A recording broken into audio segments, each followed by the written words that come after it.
नमस्कार, आदाब। मैं हूं अबुल नस्र इकबाल। दोस्तों, इजराइल हमास जंग के बीच जो कतर संघर्ष विराम समझौता कराने और इजरायली बंधकों की रिहाई कराने में मददगार बना था, अब उसी देश के न्यूज चैनल अल जजीरा से इजराइल का प्रधानमंत्री डर गया, खौफ में आ गया और इतना डर गया कि अब वो मीडिया पर ही पाबंदी लगाने लगा।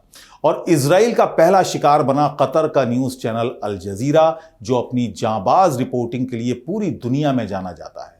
चैनल को इजराइल ने न्यूज कवरेज करने से रोक दिया गया है।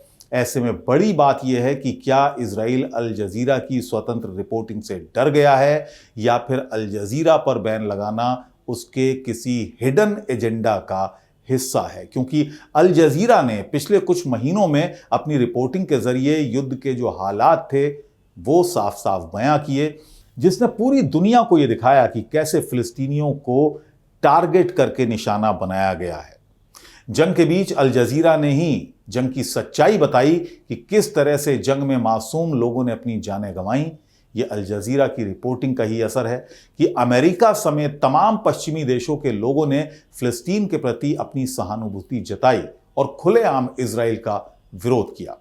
यही वजह है कि सच्चाई भरी रिपोर्टिंग का परिणाम अल जजीरा को अब भुगतना पड़ा। इजराइल का यह कदम भविष्य के लिए एक बड़ी चिंता भी खड़ी करने वाला है और इस बात की फिक्र खुद व्हाइट हाउस के प्रवक्ता कैरन जीन पियरे ने भी जताई है। उन्होंने कहा कि अल जजीरा को बंद करने का इजरायली कदम चिंताजनक होगा। जीन पियरे ने रिपोर्टर्स से बात करते हुए कहा कि संयुक्त राज्य अमेरिका दुनिया भर में महत्वपूर्ण कार्य करने वाले पत्रकारों का समर्थन करता है और इसमें वो लोग भी शामिल हैं जो गाजा में संघर्ष में रिपोर्टिंग कर रहे हैं। साथ ही अल जजीरा ने इजराइल में अपने प्रसारण पर लगे बैन की पुष्टि खुद की। चैनल ने बताया कि इजराइल के दूरसंचार मंत्री ने कैमरे, माइक्रोफोन, सर्वर और लैपटॉप, साथ ही वायरलेस ट्रांसमिशन को जब्त करने के आदेश दे दिए हैं। यहां तक कि उनके जर्नलिस्ट के फोन भी अपने कब्जे में लेने के आदेश दिए गए हैं। इजराइल ने चैनल के ऊपर आरोप लगाया कि अल जजीरा पक्षपाती रिपोर्टिंग कर रहा है। Israeli media house times of Israel के मुताबिक अल जजीरा पर जंग को भड़काने और इजराइल की दुनिया भर में छवि खराब करने का आरोप लगा है। हालांकि अल जजीरा ने इजराइल के इस फैसले की कड़ी आलोचना की है। अल जजीरा ने अपने एक बयान में कहा कि वो अपने अधिकारों, पत्रकारों के साथ ही जनता के सूचना के अधिकार की रक्षा करने के लिए अंतर्राष्ट्रीय कानूनी संस्थाओं के माध्यम से सभी उपलब्ध कानूनी उपायों का सहारा लेगा।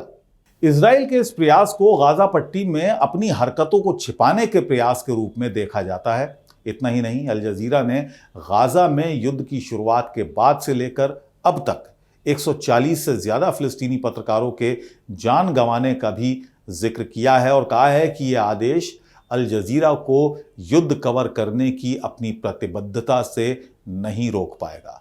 साथ ही चैनल ने यह भी कहा कि इजराइल के इस फैसले का असर जंग को रोकने के लिए कतर की कोशिशों पर पड़ सकता है। साथ ही कतर के साथ इजराइल के जो संबंध है वो खराब होने का भी एक बड़ा खतरा पैदा हो गया है। दरअसल अब कतर ही वो देश है जो इजराइल और हमास के बीच मध्यस्थता करा सकता है। ऐसे में अल जजीरा पर लगाया गया बैन कहीं ना कहीं इनके बीच भी एक बड़ी रुकावट बनेगा। आपको याद होगा कि साल 2020 के फरवरी महीने में कतर की राजधानी दोहा में एक ऐतिहासिक समझौता हुआ था।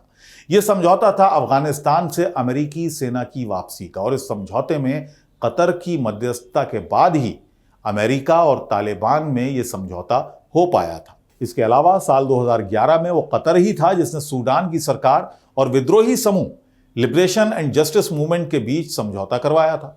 इसे दोहा समझौते के नाम से भी जाना जाता है। साल 2012 में हमास और फतेह समूह के बीच भी समझौता करवाने में कतर ने अपनी अहम भूमिका निभाई थी, जिसके बाद ही फिलिस्तीन के वेस्ट बैंक में अंतरिम सरकार का गठन संभव हो सका था। कतर ने अमेरिका के न्यूयॉर्क और वॉशिंगटन में भी कई संपत्तियां खरीदी हैं और वहां की भी कई बड़ी कंपनियों में निवेश कर रखा है। अमेरिका और यूरोप के अलावा एशिया के कई देशों में भी कतर का पैसा लगा हुआ है। इतना पैसा लगाकर कतर ने दुनिया भर में अपनी एक सॉफ्ट इमेज बना ली है। हालांकि कतर को इतना पावरफुल बनाने में अल जजीरा का बड़ा रोल रहा है। कतर ने अल जजीरा का एक बड़ा नेटवर्क तैयार किया। कतर के राजकुमार शेख हमाद बिन खलीफा अल थानी ने अल जजीरा को साल 1996 में शुरू किया था और इसे शुरू करने के बाद से लेकर अब तक कतर ने इस नेटवर्क में अरबों की रकम डाली और अल जजीरा के माध्यम से ही कतर ने अपनी ताकत बढ़ाई, यानी इस मीडिया हाउस के जरिए अपनी ताकत बढ़ाई और इस ताकत को पूरी दुनिया देख रही है।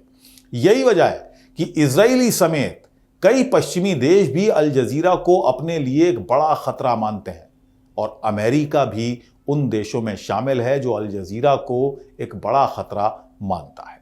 दोस्तों, इस वीडियो में इतना ही। नमस्कार।